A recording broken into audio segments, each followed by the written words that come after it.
In brief, the U.S. Department of Energy has published a report that details the falling cost of solar energy.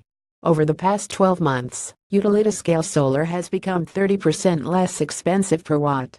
The U.S. Department of Energy's National Renewable Energy Laboratories have published a report stating that the cost of utility-scale solar has fallen 30% in the space of a year.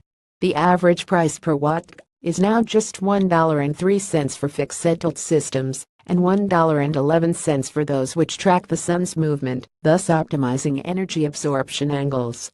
Click to view full infographic. This information is in line with the recent announcement that the targets set for utility-scale solar pricing by the Sunshot Initiative had already been met, despite their 2020 deadline. The falling cost of photovoltaic modules is being cited as the reason for these developments. China, a country well ahead of the curve in solar technology, is responsible for the manufacture of a huge proportion of these modules. More are being produced than there is demand for, which means that importers in the U.S. have been able to buy the hardware cheaply, which is reflected by the low cost of utility-scale solar.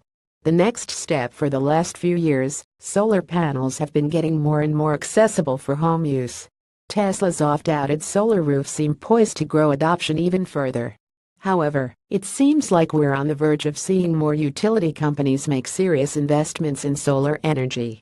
Earlier this month, Duke Energy Florida announced plans to spend $6 billion on solar infrastructure rather than pour more money in nuclear energy.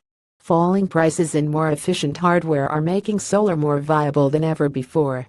A study published in August suggested that 139 countries could receive all their power from renewable sources by 2050, and in that scenario, it would be solar energy doing the heavy lifting.